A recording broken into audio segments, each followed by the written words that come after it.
You're listening to Mr. Cemetery's Terror Tales.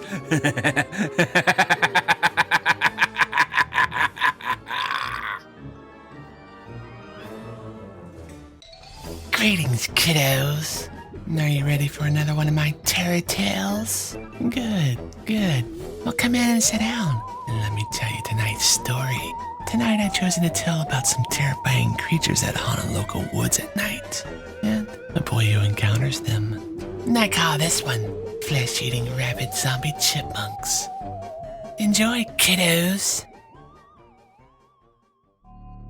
Years ago, when I was your age, I endured a night of terror which I will never completely recover. To this day, certain sounds, smells, and sights chill me to the bone. It was a nice peaceful evening, much like tonight. Warm, quiet, but with fog beginning to roll in from the south. And I spent the day playing with my friend Johnny, who lived about a mile away. Between our houses, there was a thick, balmy forest called Monk Hollow, and it was always called that. And I had no idea why. It just was. But I did know that no one ever went there. Johnny and I were always around it. We played over there in the woods, often hiking miles from home. But no one ever went to Monk Hollow. Johnny's mom invited me to stay for dinner. Sloppy Joe's my favorite, so I did. Now, it was getting late and I just stayed too long. I'd have to really book it to get home before bedtime.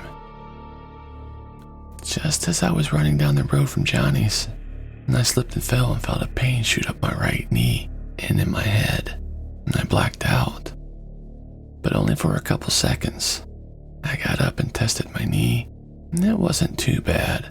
After hopping around for a few minutes and stretching it, I could hobble along okay, but I couldn't run. I knew I'd never make it home. Unless... that was my first mistake. As I limped up the edge of Monk Hollow, and I could see the fog sweeping through the trees and felt the air temperature begin to drop. The slight breeze that was shaking the leaves died to a dead still, and it was quiet. Too quiet. I felt in my pocket to check my supplies. My pen light, great. And in my other pocket, I felt my trusty pocket knife. Using my knife, I smoothed the end of a nice, strong branch that had fallen to the ground to use for support. That felt better for my knee. I limped ahead into the dark and gloomy trees. As soon as the trees were above me, and all the light from the setting sun vanished, I took out my pen light to show the way. Straight ahead I marched, knowing it was really only a quarter mile through Monk Hollow, even though it seemed to be thousands. My imagination began to stir as I saw shadows flickering to the side and hearing leaves crunch under my feet. Was that my breath or something else? What was that over there? I stopped and listened. Nothing, just my imagination. Ahead, it seemed the trees opened up a bit, but by now the fog enveloped Monk Hollow, and it was difficult to see through the deadly white halo of my pen light. I moved forward into a small clearing. Here, and I could see the light of the rising moon filtering through the veil of the fog. Then, to my left I heard grass rustle, and to my right, and behind me, not limb crackling, ground thudding noises, more like scurrying of tiny feet.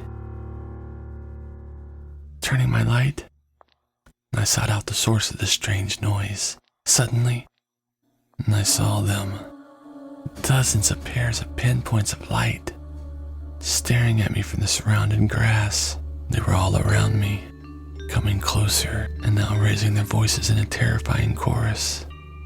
Thirsting for blood and human flesh. I have heard of these monsters before, but thought they were just a tale. I had come face to face with the dreaded, flesh-eating, rabid zombie chipmunks of Monk Hollow.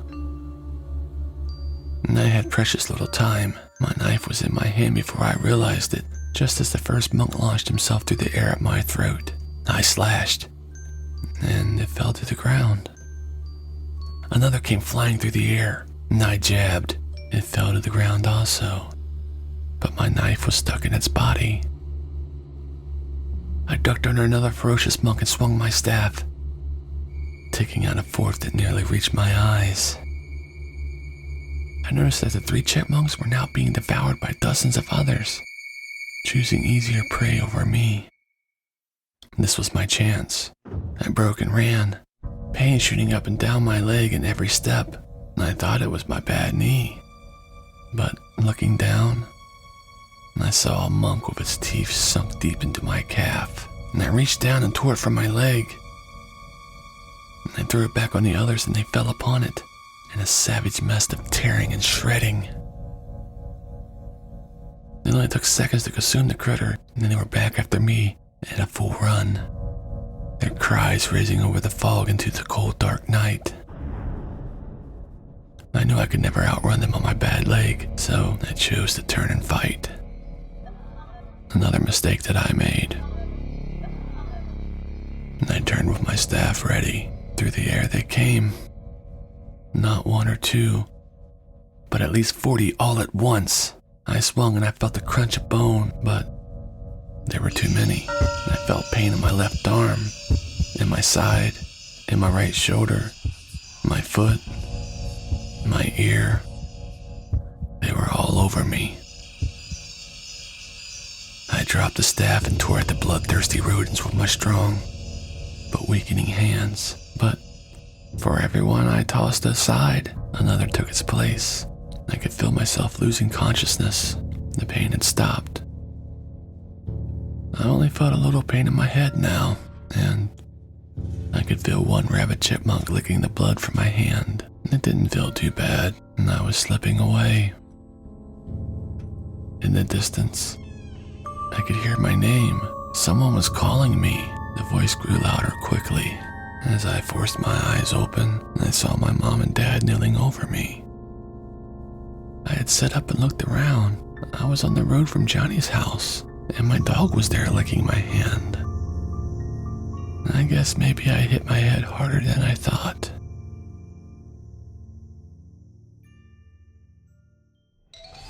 That just goes to show you what can happen when you let your imagination run wild. Hey, kitties. This reminds me, why can't you be friends with a chipmunk? They drive everyone nuts.